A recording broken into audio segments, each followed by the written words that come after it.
Ladies and gentlemen, welcome to Leadership in 3D, another webcast with two fantastic guest presenters here to talk about a topic I think we all need to have a little bit more of, and that's self-love. Now, we are starting a little bit early here today just to let people get settled in, to find your chairs, to pop some popcorn, whatever that may be. So once again, if you are here, welcome. Thank you for sharing your night with us here today.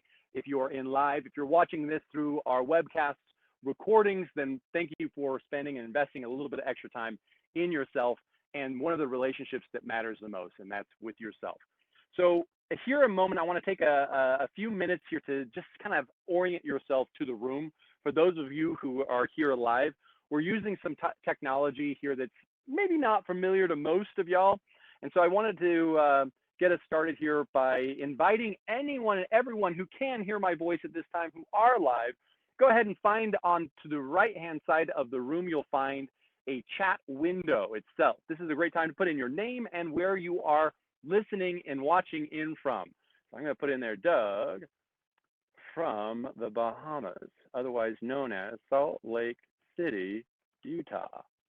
We just had hurricane style winds, so I think it's fair that it's Bahamas / Salt Lake City, Utah. Jen's here from Spanish Fork, Utah. Leanne, welcome in from Salt Lake City. It's good to have you. Destiny from American Fork. Brady from St. George, awesome. Corey coming in from the SLC, loving it. I love it. We have a lot of family by choice of people together here. Lamont and Grant coming in from Sandy. Love having you gentlemen here. Wise gentlemen. And one reason why I want you to be able to chat into the window is because I want you to get familiar with the environment, the landscape here. You'll also notice, as Leanne has found here before, that you got little emojis or reactions. So if there's anything that happens today and you think it's really funny, you'll want to put in an emoji that really mirrors your mood or your reaction there, which is a lot of fun. If you like something or you want to raise your hand, or if one of my guest presenters say something you agree with, you just kind of want to say, hey, I hear you, then use some of the emojis there. Really exciting. Next to the emoji, you'll have a little @ symbol. This is a great time for you to just celebrate somebody. Notice that unless you check the box that you send that message privately to them, it will actually send it publicly to everyone. And I'm going to just give it a little shout out to Lamont. You rock. And if I do that, then everyone should also see that chat window. Once again, if you are watching on the recording, then you will not be able to see the chat, but that's okay. All the good stuff is going to happen on the main screen here today. So once again, let me orient you to the room here briefly, and then we'll get started. So you'll notice there'll be a chat tab off to the right-hand side.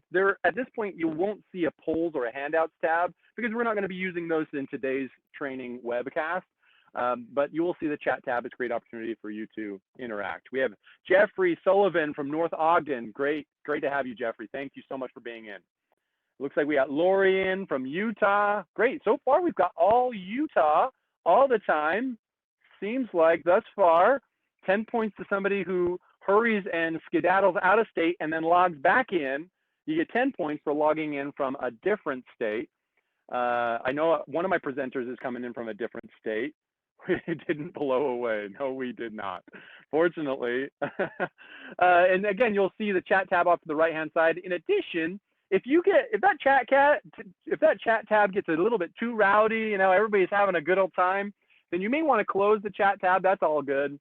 Nobody will take offense to that. Nobody can see that. You'll see that with a little arrow with the line next to that going to the side. Also, you'll notice as well, welcome, Heather. Where are you coming in from? If it's the Heather I think it is, I know a couple Heathers, but I'm curious about who this Heather is. You'll notice there's a button at the top end of the screen next to the gear icon that has arrows going opposite directions. And that's to expand the screen full screen. So if you've got a bunch of floating windows and you want to take advantage of the full screen option, that is available to you as well. Now, some of y'all are coming in from a smartphone, a smart device. Some of these features may not be available to you at that time. Heather's coming in from Cedar City. Love it. Bridget from Roy. Welcome, Bridget. It's good to have you on. I know you're a big fan of Erin's, and I love having you on board here.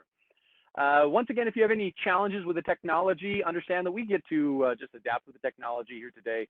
and roll with the punches. And ultimately, after today, you will get a recording of today's webcast sent to your email inbox. But stick around. It's going to be more fun to be interacting live. We've got some really cool freebies to share with you. I also hope that you'll be able to interact with my guest presenters here today, answering questions and being really involved. All right. So welcome to Leadership in 3D. Today's topic, I brought in specialists on the topic of self-love. Now, this is a topic I feel like is a lifetime to master for each and every one of us to go throughout our journey. And I call it the fastest path to extraordinary, the fastest path to great inner peace and inner growth as we move forward. And the reason why this is sometimes so challenging is because life offers us a lot of opportunities to learn how to come back to what I call home, which is the point of understanding and loving ourselves once again. So unlike this $100 bill, this $100 bill has a value to it. It's $100. Ourselves, we don't have a cap on our value. Problem is, though, sometimes life comes around and it kind of pokes at us, right? In fact, we're going to just take a look here. This is where Benjamin Franklin is. And just life comes along sometimes and has us feeling like someone has pierced through our value. And maybe it's because of a mistake we've made. Maybe it's something someone has said. Maybe it's just some kind of cloud that's always felt like it's hanging over your head. And so as we see, that's kind of pierced through what feels like our own value and our own purpose. And not only that, but it gets worse, especially if it's 2020, it feels a little bit more like this. Ouch, you know? And our pathway back home is quite simply to utilize tools, techniques, and build a skill set so that we can return to wholeness. And that's what my guest presenters bring to us here today, is an opportunity for us to not only return back to wholeness, but to also kind of cradle some of the life experiences that shape us over time. That those things that shape us, that cradle us, actually help build our experiences, our skill set. So once again, sometimes in life, we feel like we're kind of stuck with those challenges. But just supposing today we could use some of the skills of mastery of self-love and quite simply melt right through some of those obstacles and come out on top. All right, so welcome to the Leadership in 3, and today learning specifically the personal voyage of self-love. I'm really excited to learn along with you today, and I want to give you a little bit of setup of what the Leadership in 3D is all about. Each and every month, I'll bring in a couple specialists who are leaders in their own field, and my job is to give them a challenge. I give them 10 minutes to present 3 key points to share with you, my audience, how you can level up your leadership in a given specialty. We may not always bump into specialists in our life and have the opportunity to really extract some great information moving forward. And today and tonight, what the opportunity that lies before us is to take a specialty in leadership and really round ourselves out in a way that we can be more balanced as a leader, more strength as a leader. All right, so once again, this is Leadership in 3D, a focus in on self-love. Buddha says, you yourself, as much as anyone in the entire universe, deserves your love and affection.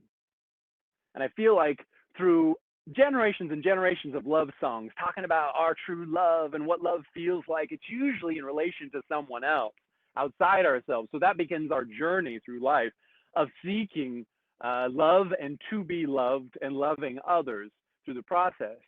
And sometimes we forget to come back home and fall in love with ourselves again.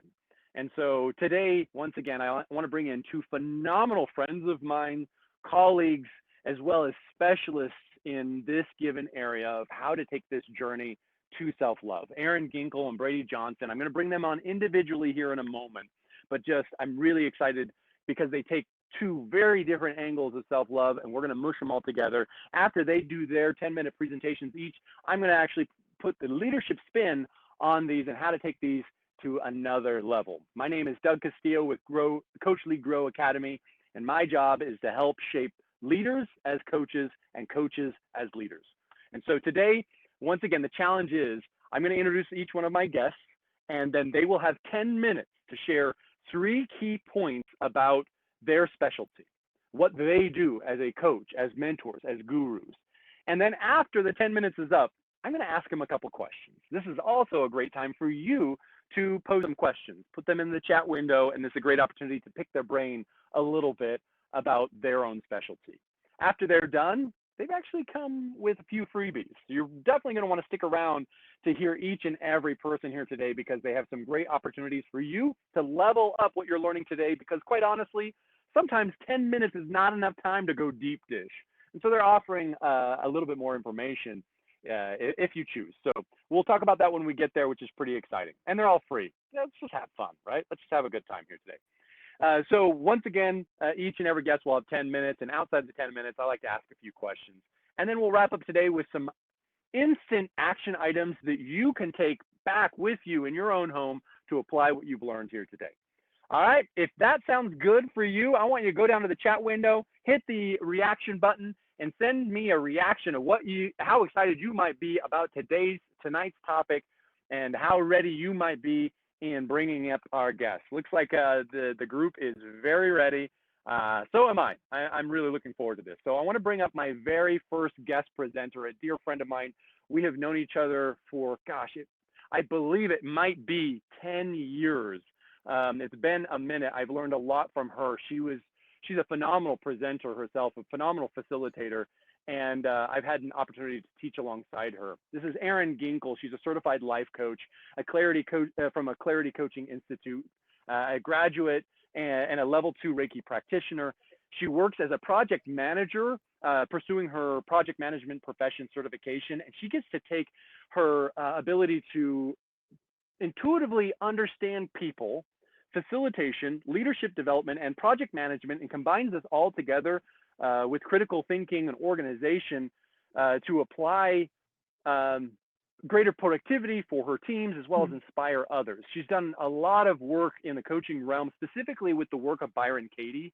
If anybody is familiar with the book Loving What Is, or The Work, she is a guru at this and does this and practices the skills of Byron Katie exceptionally well. She's a motivational speaker. She's a writer. She's a phenomenal singer, dancer as well. We've done karaoke. I can vouch for that. Also a huge fanatic of finding vintage fashion, CSI style, and so much more. I highly encourage you in following Erin Ginkel and what she does and the beauty that she creates on the planet. So without further ado, Erin, the floor is yours. Thank you, Doug. First of all, so good to see Doug's face. How many of you are just loving that? And to see all the faces or at least names in the chat. Hello to everyone. I miss everybody. I do have 10 minutes, which those of you that do know me or will know me after this know that that's not long for me because I'm a talker. So we're going to get started. The first thing it says right there is love the door smushed faced kid. I made that a purposefully hard to say because I want you to remember it, and I'm not going to tell you what it is right now, but this is an analogy that we're going to walk through as far as self-love comes. That it talks about self-love. It's one of my favorites. I think it's incredibly powerful, but I need to lay down some concepts before we hit the analogy. So I will jump around my bullets here. I've got 3 of them that are going to come up, but if you know me, I'm going to go where the energy goes. So we'll talk about different things. And some of the things I'm going to talk about may sound a little familiar. I'm going to probably quote 2 of my favorite authors, which is Michael Singer for The Untethered Soul and Matt Kahn, who teaches all about self-love. I adore both of them. But my first point really would be who or what actually needs the self-love. Because I think to do self-love properly, you have to understand it. So that's my first bullet there. What part of you actually needs the self-loving? So really quick, basically, this is how it works. As I see it, when you go through life, there's experiences that happen to you. A lot of them when you're younger. And those experiences are either good or bad, and they're subjectively called that for the most part. Some are just plain good, some are just plain bad, but for the most part, they can be a little subjective. Maybe not getting to play in the pool like my 10-year-old didn't get to at 10 o'clock the other night because it was a little cold, in my opinion, kind of broke his heart. As a whatever age I am person, it didn't break my heart to not go out in that cold weather, in that cold water, even though it's summer. So both of those experiences, the same exact thing happened, but a little bit different. So the tricky part is those younger versions of ourselves with those experiences, we tend to hang on to them. So for the quote unquote or subjective bad experiences, we tend to hang on to them. And then throughout our life, we tend to try to protect ourselves from them. That's really important to remember. For the good ones, and this is something that's not really talked about a whole lot in all the different, I don't know, wherever you listen to this kind of information, but we also hang on to the good ones. So you can have an amazing experience, whether it be as a child or even as a teenager, as you get older, and you tend to try to kind of cling to that experience. And that also can create something that may need self-loving in the future. So the part of you that you're actually self-loving, just to make this part really clear, is the past you. That's the part I believe needs the most self-love. And that part of you is either fearing experiences that it's having, or it's either trying to cling to experiences and not letting them go or letting people go. So where does the energy go when we cling, when we fear it? This is really brief, but basically that energy, in a perfect world, we would have experiences and we would let them flow through. We would let them move and they would just come and go. We wouldn't try to hang on and we wouldn't try to protect so it doesn't happen again. When we do those clinging or the fearing or any of that, what happens to the energy is it actually tightens up. It gets stuck. And this, I personally believe, is physical. When you experience anxiety or stress, think about where you feel it. In fact, go ahead and put it in the chat window. Where do you feel stress in your body when you have it? If you've ever had it. Now, if you're stress-free, we need to talk after because I want to know. But where do you feel it? Is it in your chest? Ooh, shoulders and neck. Okay, yeah, absolutely. Chest. I feel a lot in my chest. Knees. Okay, wow. Wow, all over. Okay, so we're getting a ton. Shoulders, back, feet, a lot of head and all over. I've also heard joints. I experience a little bit in my joints. Gut, I've definitely heard that one. So that energy, that's energy that's stuck, that when you had an experience in the past actually stayed put. And the reason it stayed put is because you kind of gave it the command to stay put. You said, I want to hang on to this because it was amazing and I'm so scared of living my life without it or without that person. It could be both. Or you fear it and you don't ever want to experience it again because it was painful. That energy also stays stuck. It wants to move through and it doesn't because we cling or we fear it. So very important concept to understand when you're thinking about self-love. So the third point I'm going to get to, and then I'm going to bring it back to that analogy I said I would, is why. Why does the stress come up? Why does the energy come up? Why am I experiencing this pain, this frustration, this what the heck happened to 2020 feeling? Why? Why is that there? And this is one of my favorite parts is I really believe I had an old coach named Dominique and she was incredible. But she had a quote that she said, anything unlike love comes up to be loved. And this is crucial when it comes to self-love because what is coming up because it needs to be loved. It desperately wants self-love. It desperately wants you to look at it and say, okay, I'm going to love you now. And I'm going to tell you how to do that. But that is why it comes up. I mean, you may have heard, has anybody, and you can put a thumbs up or anything, but has anybody ever heard something to the effect of, we should be grateful for our trials in our life. We should feel good, even though it's stressful, we know that it led to something better. So we should be excited the fact that something kind of hard happened in our life. Okay, so got thumbs up coming through. I'll just be honest with you, and I won't swear on this webcast, but I thought it was kind of BS the first time I heard that. So I just couldn't grasp that. But when you grasp the concept that everything is coming up to be loved by you, then all of a sudden that makes a lot of sense. And for me personally, I've been able to be authentically, which is such a crucial piece, authentically grateful for trials in my life now, because I notice, oh my gosh, this is something that's coming up, so I can love it, so I can let it go through, so I can let the energy move versus letting it be stuck. So if it's coming up, it's because it's getting triggered by your life. It's because something happened when you were 12 years old that you're hanging on to. And then it comes up again when you're, again, I won't mention my age, 41, but it's coming up again and it's being triggered. And that's the whole thing, is it's like, oh my gosh, I'm this energy. I want to be released. I want to go through. I want to go through my heart. I want to let it go. So that's why. So then you get, in my opinion, you get to be kind of authentically grateful when you start to look at it, and you don't have to kind of pretend or be fake about it. Okay. So bringing it back home, I hope I'm still within time. Love the door smushed. I can't even say it. I made it so hard. Door smushed faced kid. There we go. That cute little picture right there. And feel free to close your eyes on this. I'm going to walk you through this. What I want you to do is imagine yourself in a kitchen, and it's raining outside. You're sitting in the kitchen. It's very warm and comfortable inside the kitchen. You're sitting at the kitchen table. You have a big plate of cookies in front of you, and you're sitting there. And the door is open, and it's just the screen door or the back door. And you see a child come up to that door and smush their face against it.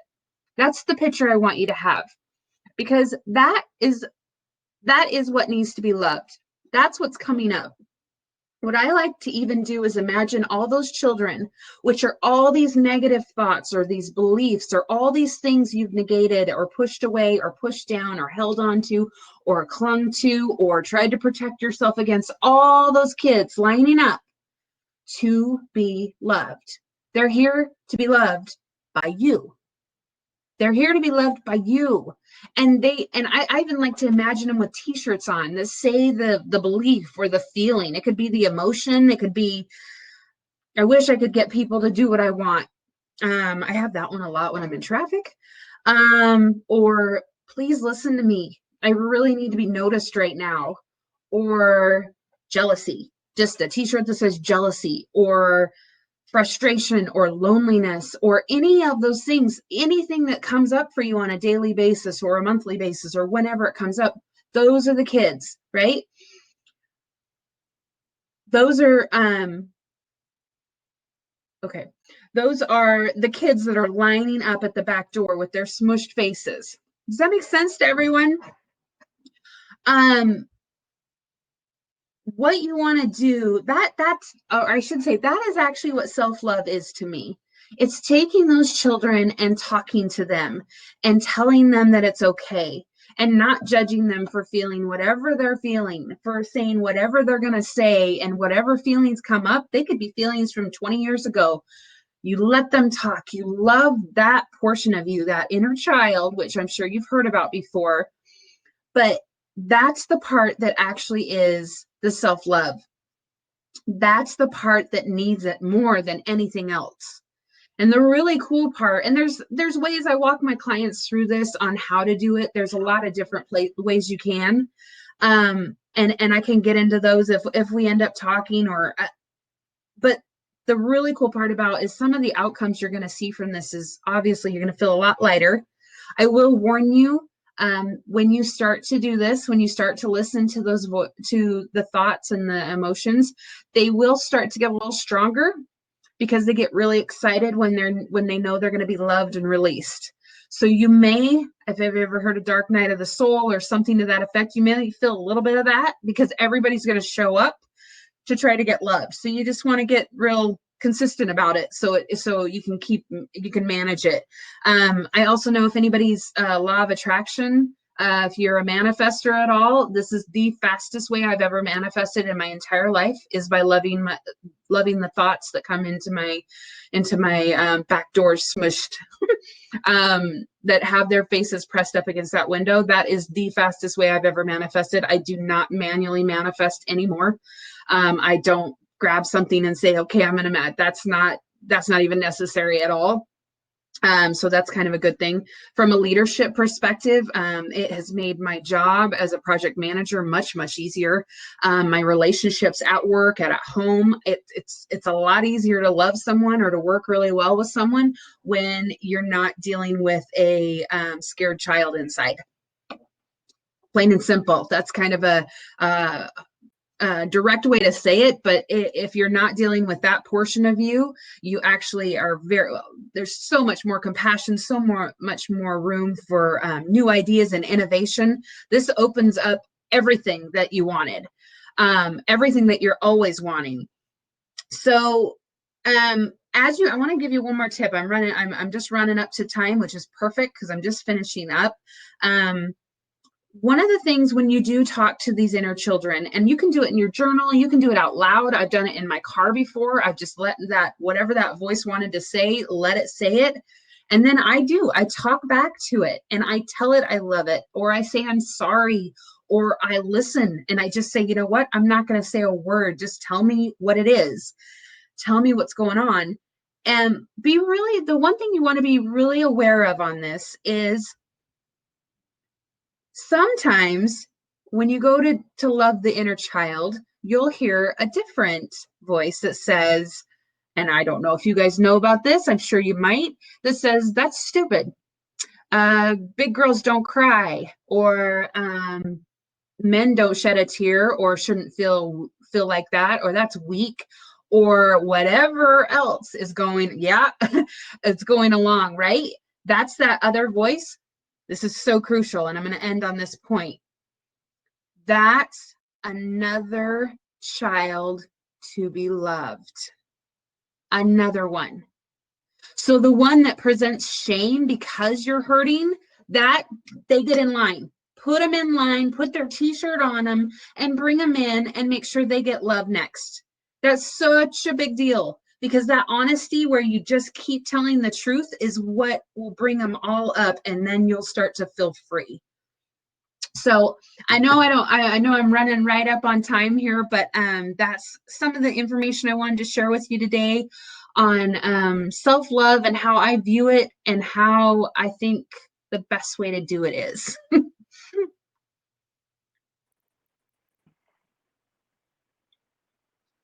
Can you hear me still, Doug? That's awesome so much. I love this. I wanted to come on just having my face smushed up against the camera. Oh my gosh, that would have been amazing. There was a moment where my audio went out entirely, and I was like, wait, what happens to the kid? What happens to the kid? So that's why my dramatic pause is like, I'm not sure if my audio is working again. How many of you right now, if you could, would smoosh your face up against the window because of what you've just heard here today? Yeah, I'm seeing some. Jeffrey's in for sure. Jen's in. Lori's in. Leanne's in. Heather's in. Okay, cool. I'm totally in here. So Erin, now great job. I love this, and I do want to bring Erin back. So as you have questions, this is a great time to put them in now, or at the end you can address more questions to Erin specifically. But I just love to ask this question, Erin. What does self-love look like on the daily? Like, what does this look like on the daily basis? Now your 10 minutes is over. I want bonus time here. And again, team, if you've got some questions here, this is a great time to do that. You can also save them for the end. But what does self-love look like on the daily? For me, consistency is key, because you're basically teaching that inner child to trust you again, and to trust that voice that says, I will love you, I will continue to be here. And then it kind of matures itself. It's fascinating work, actually. So consistency. So every day, if you can. And the way I felt like it works is just whatever is what is popping up that day is to journal about it for me. Is even if it's 5 minutes where you just say hello and you say, okay, what's the day got for me? What am I feeling? It can be so simple and so quick. And then you get in that habit of the inner children that you do have, those thoughts, those emotions, those energies, understanding that you're always going to be there for them. That's huge. It's a huge piece. I love this building. So quite literally, I don't know if you can hear, but I have our our big furred cat off to my left-hand side, and she keeps meowing, and I'm thinking, I'm in the middle of a webcast. How dare, what is going on with you? And instantly, Erin, your voice came to mind being like, love that voice. Love it. And how often do we forget so quickly, like, oh, I can't believe the voice is showing up now. Like, come on, or the pain is showing up now of all things. But there's always an ask, there's always a question here. And I absolutely love this. Erin, I know that you have come equipped to really share with the team much more than, I know 10 minutes is not a lot of time, but there is an opportunity for each and every one of you listening live or even recorded to jump in and get a little bit more Erin. This is an opportunity. If you love what you've heard here today, you'll see a pop-up on your screen, or you can simply go to coachlygrow.com/self-love. As she is bringing in some self-love. If you loved what you've heard and you want to actually address some of this pain or some of the voices, that a little bit of that inner smushed-faced child, this is a great opportunity to click the link. It says sign me up, and simply put in your name and your email, and then Erin will contact you. So whatever email you want her to contact you at, she can schedule in a free consultation. We're talking about just a wealth of value here in a short amount of time. If you want a leg up, I will highly encourage you to do that. Erin, anything you'd like to add about this consultation and what you do during that consultation, especially if I've got my inner cat chatting at me, being like, oh, I'm so scared. What if she's going to reveal that inner smushed child and something's wrong, So anything you would add, and then we have a question coming in I want to address with so Maria. that too. Go ahead. As far as adding from it, really, this is, I call it a consultation. This is a session with me. I love giving value, and I'm all about that. And that's one reason I adore Doug, because of the value he gives in every sentence he says. But this is really a session. I do a mixture of the work of Byron Katie, which is based on this very much so, of bringing up those thoughts.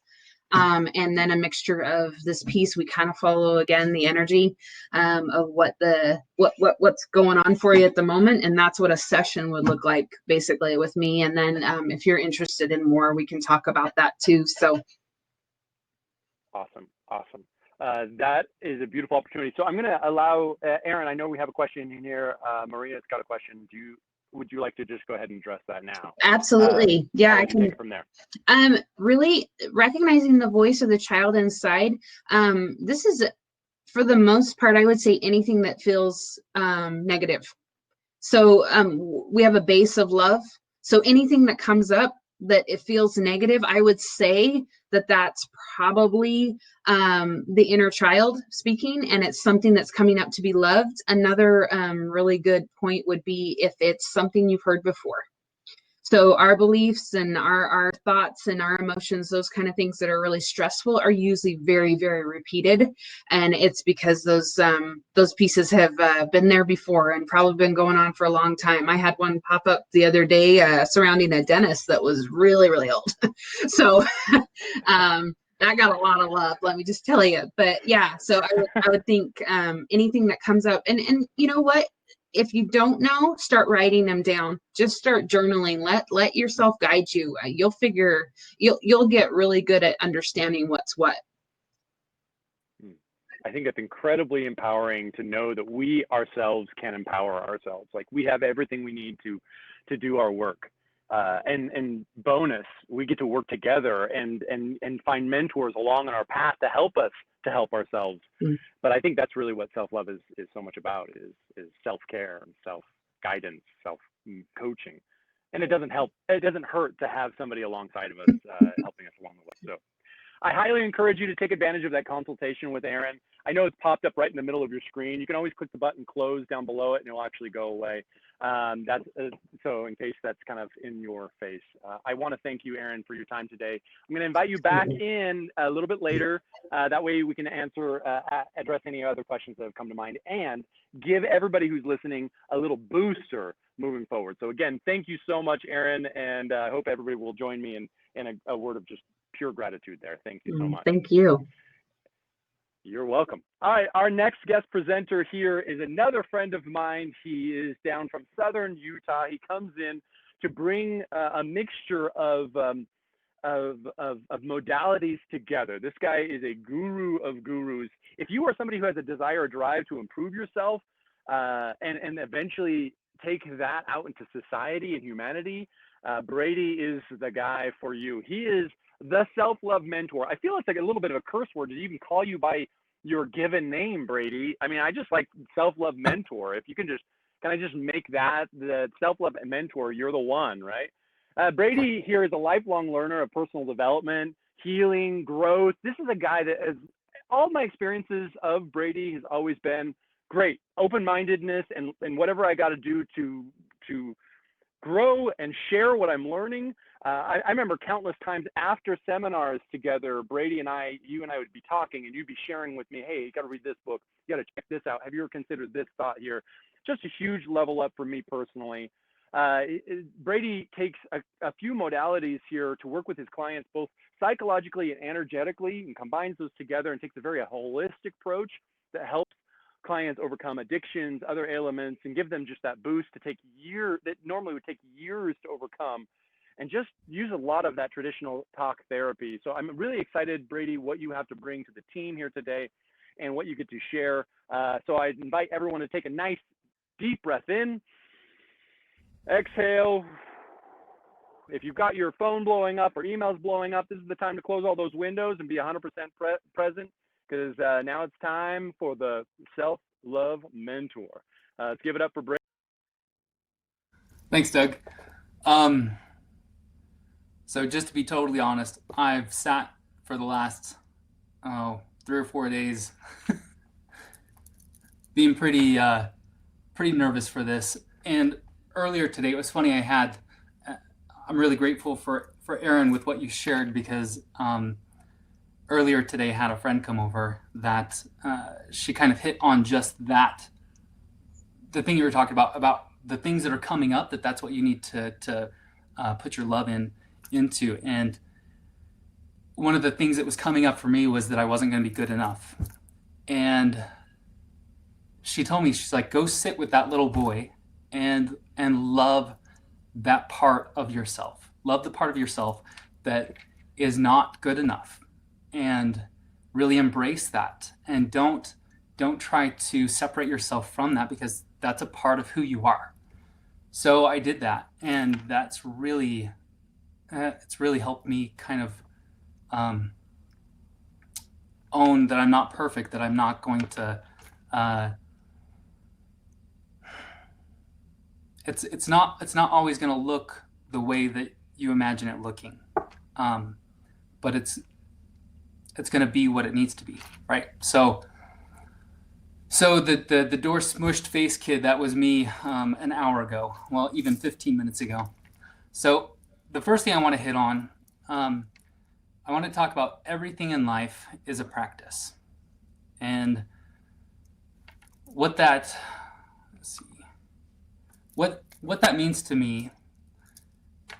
Where this came from, my wife and I, we spent a lot of time making agreements and holding each other to these agreements, and we got stuck in these loops where we realized like it was not really serving us to make these agreements and to be so strict about making sure that that we're going to be perfect at this. We were trying to figure out how we can leave room for when we would make an agreement, or how we could permit each other to practice, right? So that's where everything in life is a practice. That's where that came from. Is we finally decided one day, we were like, you know what? I'm practicing this thing and I need room to practice it and I'm going to mess up. So start looking at everything you do in life as a practice. So practice means approaching something deliberately, with presence and with the intention to prove and grow. Anything you value can be a practice. You can have a writing practice, a legal practice, a medical practice, marital practice, parenting practice, meditation practice. Everything's a practice, right? Nobody's perfect. Look at doctors. Look at how long they go to school. Everything they do is a practice. Let's be a little bit more kind to ourselves in allowing ourselves the space to grow and practice and become better and improve. So the possibilities are endless of what we can do with this, but they all have one thing in common. When an activity becomes a practice, it shifts from something you're doing at a point in time to an ongoing process of becoming. When you immerse yourself in a practice, you still have ups and downs, but they're merely a part of a much larger process. And it's the larger process that matters, not even the outcome of the process, but how you go about being in the process itself. When we view everything we do in life as a practice, we automatically allow for mistakes to be made, and we give ourselves a little bit of slack. This way we aren't being quite so hard on ourselves. Look for your patterns. What's working and what's not? You can expect yourself to be good at something. You can't expect yourself to be good at something right off the bat. You need to practice it and allow yourself the time and space to improve over time. Be patient with yourself. So I really encourage you to start thinking about what it is in your life. Like, what are your patterns? What are your cycles? Where are you creating too much shame or expectation of yourself? Where can you give yourself a little bit of slack and not be so hard on yourself? Okay. The next point I want to talk about is self-talk. How is your self-talk? Self-talk is it's an internal dialogue. It's influenced by your subconscious mind, and it reveals your thoughts, beliefs, questions, and ideas. Self-talk can be both negative and positive. It can be encouraging, and it can be distressing. Much of your self-talk depends on your personality. If you're an optimist, your self-talk is probably going to be more hopeful and positive. The opposite's generally true if you tend to be a pessimist. Positive thinking and optimism can be effective stress management tools. Having more positive outlook on life can provide you with some positive things, right? So I want to talk about there's this study that was done, and I'm going to post this study so you can all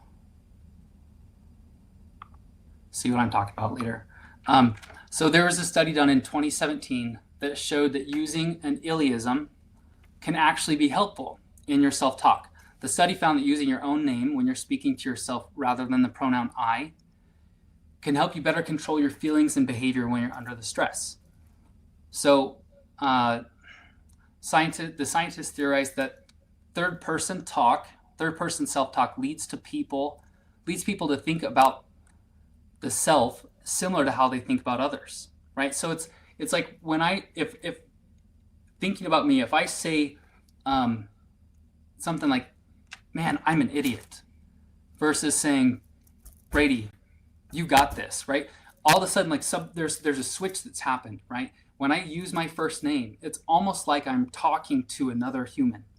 And we don't talk down to people generally, right? We use words of encouragement, we use love, we use compassion. And so when we're using our first name, that's kind of the tendency that we have already adopted in life, is to be kind and to be encouraging and to be loving.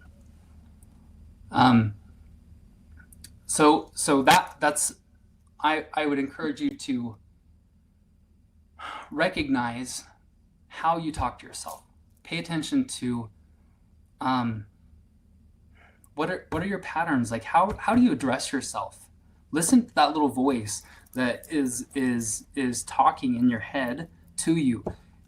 This whole thing around self-love, it's all about fostering the relationship with yourself, right? You're with yourself 24/7. You need to have a better relationship with you than you have with anyone else, because you're with you all the time. Like if you can't stand you, like you've got a problem, right? And if you're not there to lift you up or to have your own back, like there's some things you need to work on. Maybe that's going back to the smushed face concept. It's like, what's coming up? What is it that needs to be worked on? Okay. Okay. The last point I want to talk about is shoulding on yourself. Don't should on yourself. Anytime you tell yourself you should or shouldn't be doing something, you're speeding down the highway of guilt, heading for Shameville. Okay. Whatever task you think you should or shouldn't be doing makes your current activity wrong. Like, so anytime you're shitting on yourself, you're indirectly telling yourself whatever it is that you're doing is wrong. So you're just invoking shame every time you're like, I should this or I shouldn't that. So some different examples, like I should lose weight, I should exercise, I should be a better parent, a better spouse. I shouldn't eat that cookie. I don't know. Maybe I should. I shouldn't stay up so late. You know, there's a list can go on and on with what that looks like. Shoulding yourself basically means creating a ton of pressure on yourself to do or be something based on what you think you're supposed to do or be. Whatever the should or shouldn'ts are on your list, they always add up to the same thing. You should be better. You should know better. You're not doing it right. We get into trouble shoulding ourselves when it takes a form of automatic thought. The should comes to us as some abstract obligation, where if we don't do what we should do, we are wrong and feel guilty. Or if we do what we shouldn't, we are also wrong and we feel guilty. Shoulding strengthens our belief that, left to our own devices, we can't be trusted. So if you're teaching yourself by shoulding on yourself, you're teaching yourself that you can't be trusted, like where does that leave you? Now all of a sudden you can't trust your own intuition. You can't trust that you've got your back, that you're there for you, that it's just not a healthy pattern to foster and develop. It's not the kind of relationship that you would want in your life, right? Why would you create that relationship with yourself? You know, we use the word should so frequently that it takes up place of other more accurate and powerful phrases like I want, I can, and I will.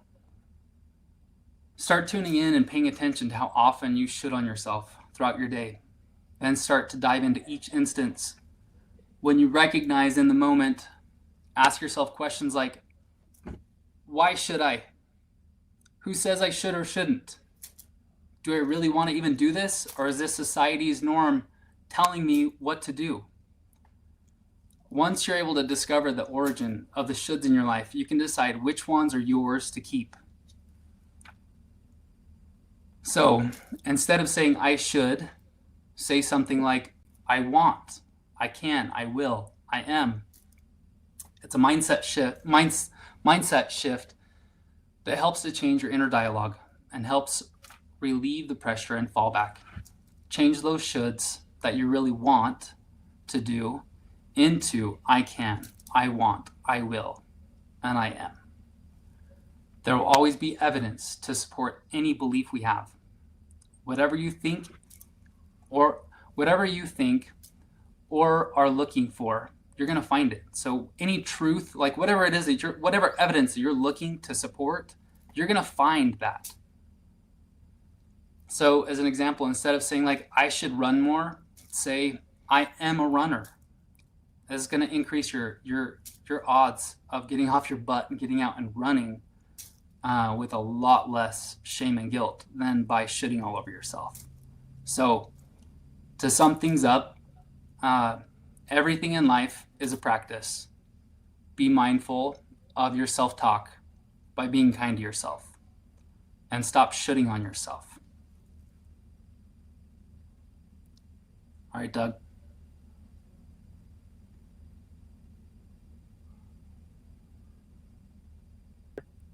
Awesome. Okay, can you hear me now? There we go. Okay, good. Awesome.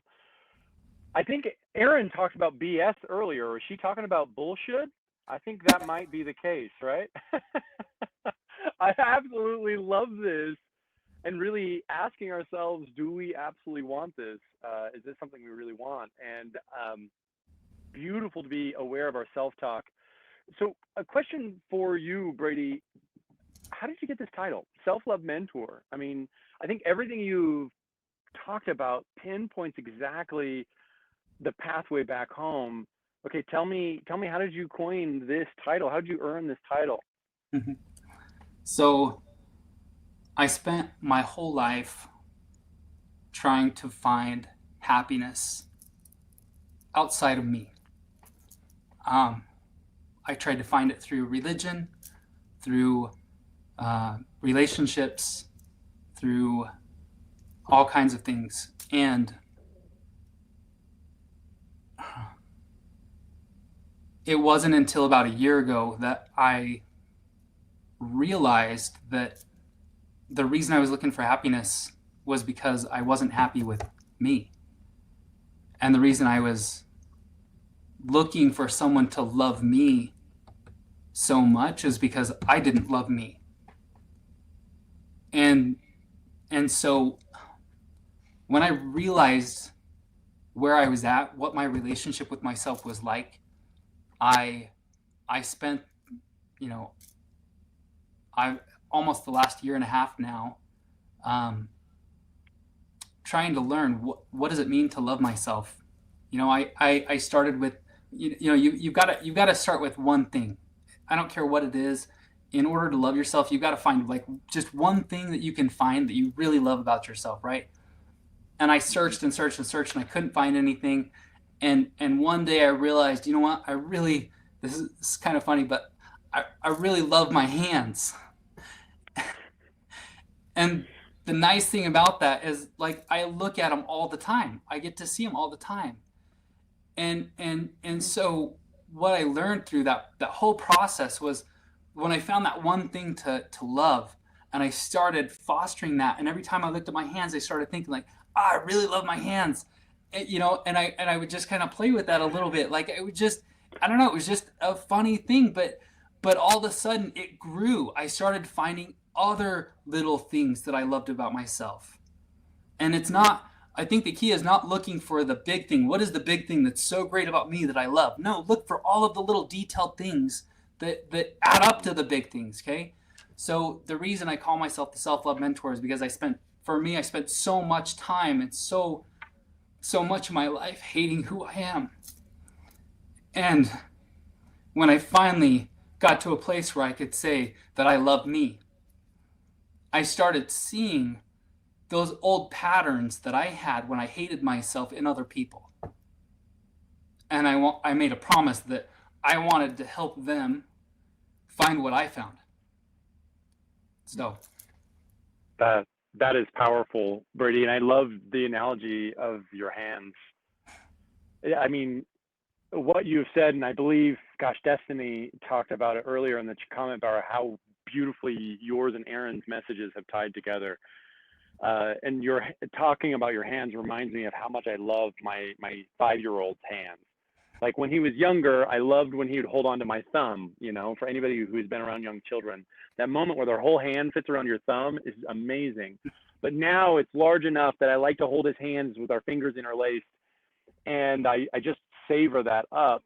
And so if I were to see my inner smushed faced child, it'd be hands, greasy food, dirt, mingled hands on that window as well. And the remnants that leaves behind is beautiful if we just look for that. Well, oh, go ahead. I was going to say, to take it one step further, just a couple months ago, I finally realized why I loved my hands.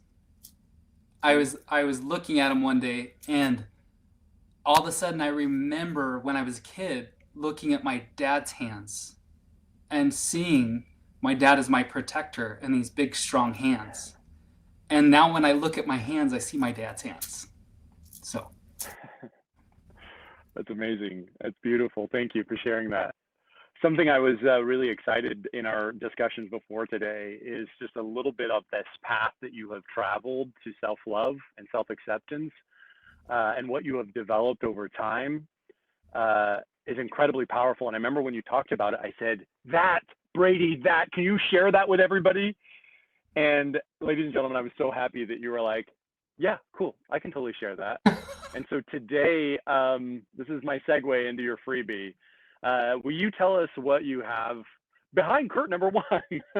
What do you yeah, have for us here today that's so powerful? The breadcrumbs that you have gathered on your journey, you have baked a beautiful loaf of bread for my team here today. Share with us what this is. yeah. So what goes along with what I just said about me always looking for that happiness outside of me, right? So I'm in my second marriage. So in my first marriage, um, it was pretty rough, and I really struggled with a lot of things in my marriage. And there was one day that I was really down, probably one of my lowest points in my whole life. And I started thinking about what is it in my marriage that I am not getting? And I came up with these these things. Then and they ended up becoming what I call my relationship mantras, right? And these mantras, I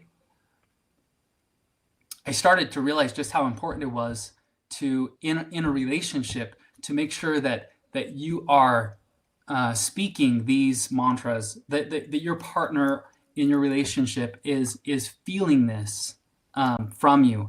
And it was just I don't know, 4 or 5 months ago, I realized I was on a plant medicine journey of all things, and the medicine helped me realize, like, these relationship mantras, they're really important to have in your relationship, but more importantly, to have with yourself.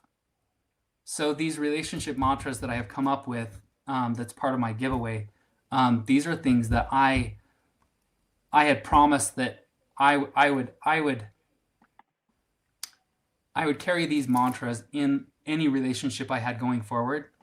And now I have these mantras as this is part of the relationship that I establish and build with myself.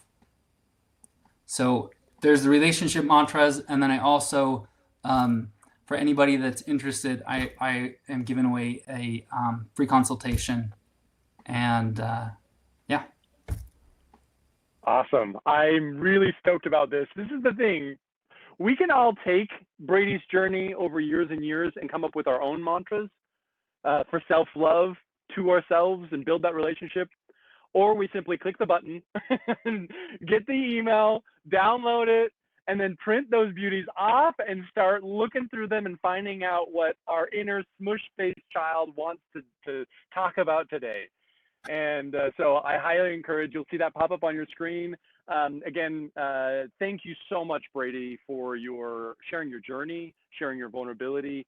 This is something that's incredibly powerful about you and your ability to just speak through all of this stuff to talk directly to our hearts and souls. So thank you so much, Brady, for being on here today. I hope everybody will join me in that moment of gratitude for Brady.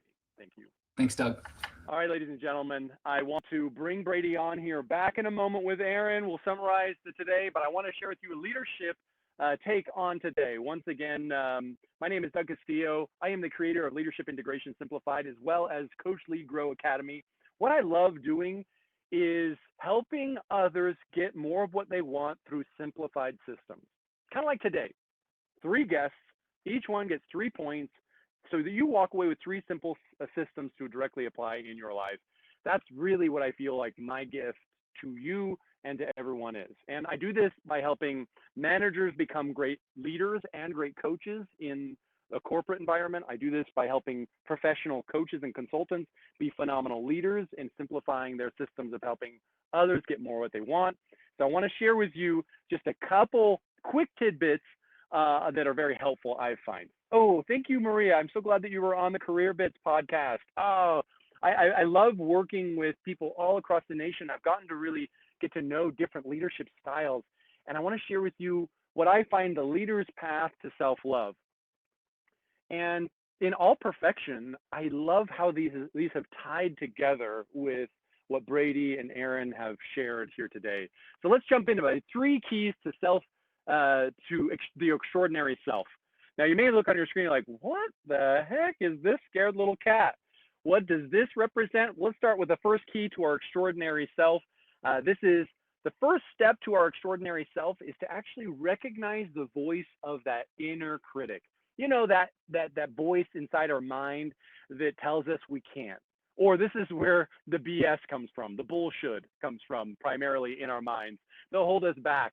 That inner critic is the one, the itty bitty pity committee, or itty bitty shitty committee, or something like, or itty bitty shitty committee. Thanks, Brady. We'll take that one on.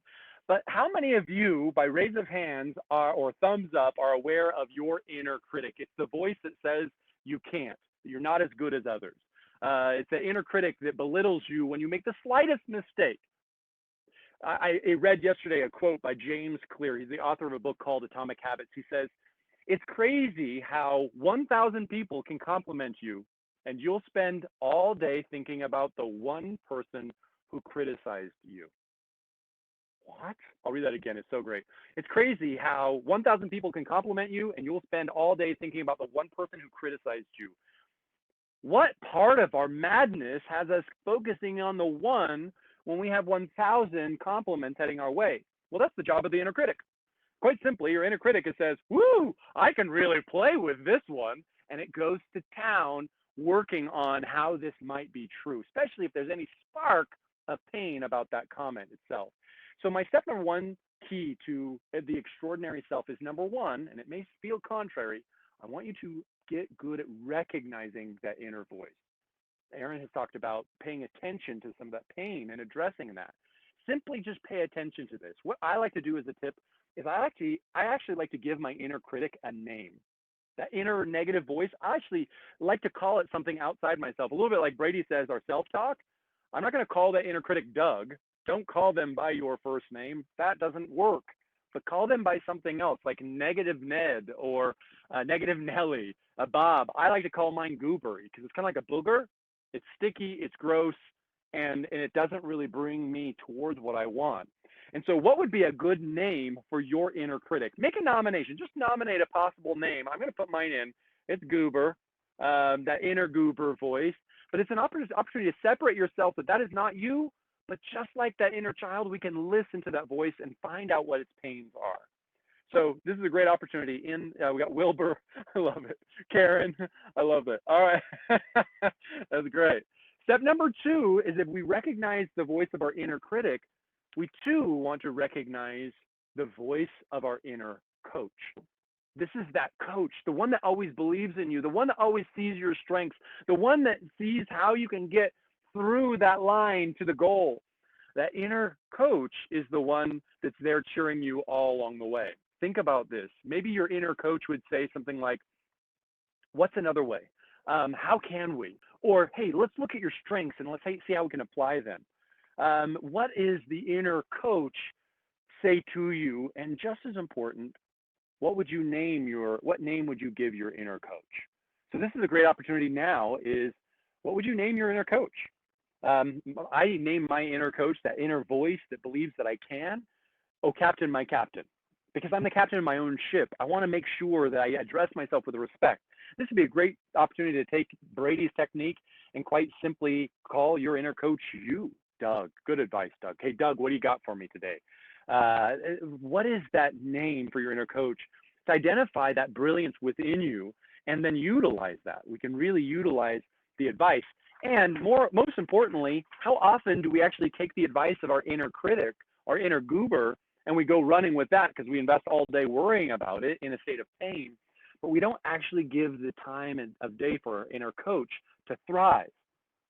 So I love this idea. The inner critic is Corella. Oh, I love that. My queen, I love that. Inner coach, this is inner coach Jen. I like that as well.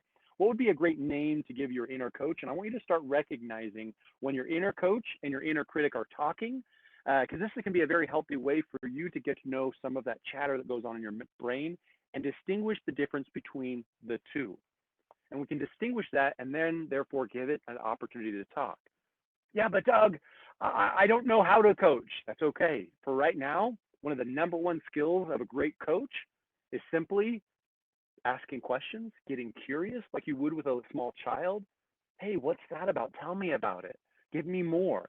And then honestly, listening. If you want two of my favorite top techniques when I teach other coaches that are building a coaching and consulting business, the first thing I start off with is be a great inquirer. Curious questions is a skill set you want to build.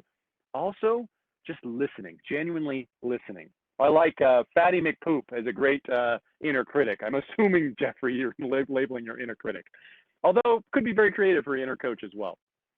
And so there's something interesting as a study that was done in the University of Barcelona. They basically ran a virtual reality experiment. Because sometimes it's like really labeling my inner voices, like, is this the beginnings of a psychological disorder here? Like, is this a bunch of hooey? Well, the University of Barcelona recently ran a virtual reality study, and they had this thought of, could pretending to be Einstein actually make people smarter? Meaning seeing yourself as another person who felt smarter, better, wiser than you, actually increase your capacity to access knowledge in your brain. So what they did, basically, they split the group in half, and each group wore these virtual reality glasses. And when one half of the group looked in the mirror, they just saw some plain old person, right? And they spent time just kind of interacting with that person in the mirror, and the person in the mirror would mirror them, literally. But the face over their face was just some ordinary person. The other group, when they looked in the mirror, they saw Einstein in the mirror. And they would interact with the mirror and so forth. So they did this experiment and then had each group take a test. Those who saw themselves as Einstein did better, performed better on the test. What? This ability to see and recognize the intelligence within yourself, seeing yourself as a bigger than what maybe the inner critic will have convinced you that you are, has us absolutely access information. Now, did it have us access information that wasn't there before? No, I doubt that. But it gave us access of more solutions, more possibilities. This is why addressing that inner coach, giving that coach more collateral, more of a voice, is a powerful way to fall in love with yourself, because it's a part of yourself, as well as that goober is a part of ourselves. And we can talk around that. And maybe it's warning us of things that are coming down the pipeline that we may want to pay attention to. So this brings me to my third and final point, is to invest in ourselves. Take the time to invest in ourselves. Take the time to invest in these two voices. Now, we invest in the things that we love, right? What things do you invest in? Invest time, money, and energy in. Maybe you invest time, money, and energy in your car, or in your house, or in gardening. Maybe you invest time and energy into your social media, into photography, whatever it may be. What are the things you invest in? And it's anything we give time, energy, and money to. What do you invest, and who now do you invest in? Maybe you invest in your children, in your spouse, in your friends. And who do we spend time, and why do we invest in certain things and certain people? And what my invitation to you is, as well as my other presenters, is quite simply, take the time, energy, and money to invest in yourself. And how do we do this today is a simple exercise. We can invest in ourselves through a little time and a little energy by setting up a couple chairs and letting our inner critic and our inner coach have a bit of a conversation. And quite literally, I'm going to say, set up two separate chairs. And when the critic has something to say, you get your butt up and you move over and you let the critic have a moment to talk. Respectful in a space. And when the critic is done, or when you've decided they're done, you simply stand up and you move over and you let your inner coach now talk down those obstacles. The critic is great at finding inner obstacles. The coach is phenomenal at innovating around them, seeing your best. highest and best self. This is phenomenal as an exercise, and this is something I've done with hundreds of individuals that I have personally coached and worked with, and it's still an exercise I do to this day. Now, sometimes I don't have the luxury of 2 chairs. I'll do this in the shower. It's in the morning, and I want to actually slide back and forth across the shower. And it still does the job for me, but it's an opportunity to invest in myself and get to know more about some of those voices that we have inside ourselves that are screaming to communicate, smushing their faces up against the glass of our minds. And so these are the 3 keys to extraordinary self on a leadership perspective. Doesn't matter what level of leadership, whether it's leadership in the home or in a business or self-leadership. 1, you've got to recognize the voice of your inner critic. 2, give voice to that inner coach more often and start a dialogue with these 2 individuals by investing in yourself first. And sometimes that requires sitting out a couple chairs and moving back and forth and finding out what information surfaces. Now, this exercise is absolutely mind-blowing. I've had many people be like, whoa, Doug, where did that come from? Meaning something came out of them, through them, that didn't feel like it was there before. But because they took the time to really invest in themselves, like you would your best friend, sit down, asking questions, listening, being interested in them, the return on that investment is huge. Now, if you do want to take advantage of this exercise and you want a little bit of a guide, I would love to support you in this. It's actually quite easy for me to do. And this is what I have offering for you. If you want an inner coach session, I can sit down with you virtually and run this exercise with you between your critic and your coach. If this is something you would like some help with, it's yours available to you. Now, normally my coaching rate is $400 per session. I'm doing this for free. It's a half an hour. It's worth my time. I would like for you to be able to take this to the next level. If this is something that's interesting to you, simply click the button, reserve my spot. You'll get an email and it will take you right to my schedule and you can book your schedule right then and there. What I don't want you to do is click the button and then be like, he's probably too busy. Oh, well, I don't know if it's going to work for me. Or, oh, this challenge is so big for me. In that moment, there's your inner critic. And you can say, hey, Goober, tell me more about that. What are you so afraid of? What might be in there? What could be hard there? And just give your inner critic a little bit of voice. And then take a moment for your inner coach to ask questions and give suggestions. And that way you'll have a head start. And then we'll have her call. Fair enough. We'll get some really good stuff done. Simply go ahead and click reserve my spot and then enter your email. And from there, I'll send you an email that will have a link to my schedule, and you can go ahead and book yourself right then and there. Makes it a lot easier than me going back and forth and finding a time for you. All right. So I really look forward to sitting down with you and your critic and your inner coach. So you, and you will all sit down and we'll have a virtual conversation and we'll have a blast doing so. So once again, I want to thank everyone for being here today. Let's do a quick summary here. Erin and the Self-Love Mentor, if you wouldn't mind hopping on here today, I'm going to challenge each and every one of us. What is a 5-minute challenge that each and every one of us, my guests who are listening here today, can take what they have learned from you and activate it in their life? So I'm going to start here. Simply, my challenge to you is this. In the next 5 minutes, something that could take less than 5 minutes to do, is simply allow your inner critic, that inner goober, the inner negative Nelly, the Wilbur, maybe Cruella, I loved that one as well. I want you to allow that inner critic to just give some voice, just to talk it out a little bit. And as Erin said, you may recognize that was a comment from an old dentist or an old comment from a dentist experience long ago. And you may start recognizing some of these thoughts anchored to some emotional experiences. That's okay. For right now, just let it have a little bit of voice here. So 5 minutes, just letting that inner critic talk it out a little bit. That will give you some good material when we sit down together, all right? So with that, Brady, you are next. Erin, you'll be on deck. 5 minutes. What can somebody do in 5 minutes or less to apply what they have learned during your section here today?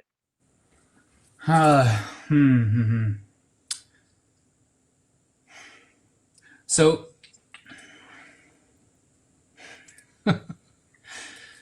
So I would say start looking at the patterns in your life. Look at the things that you're wanting to be different than they are. Start looking at how you can help change those patterns. where you're actually coming up with solutions rather than creating more problems, right? So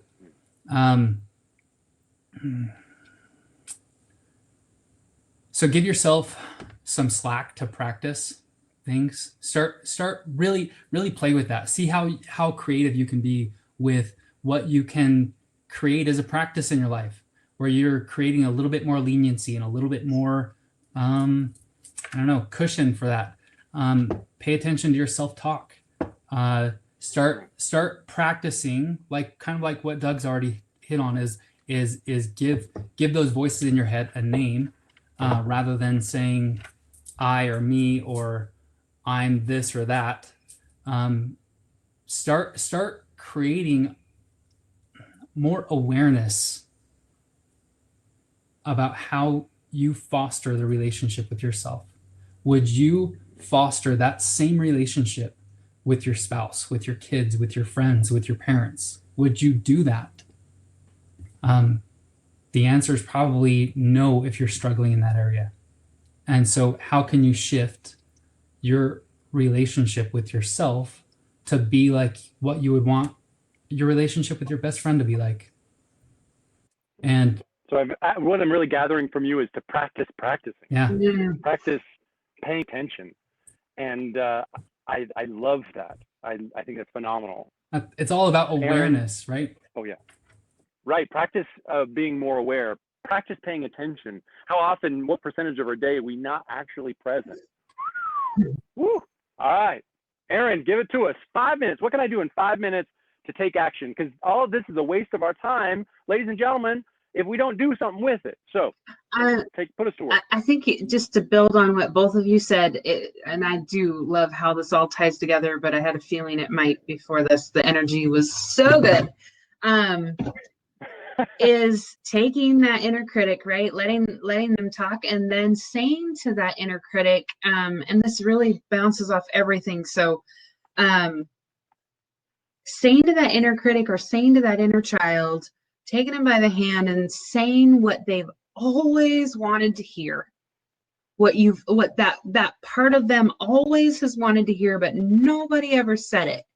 Without any blame about who should have said it or whatever, it's your turn now. You get the choice and say the things that you've been wanting to hear.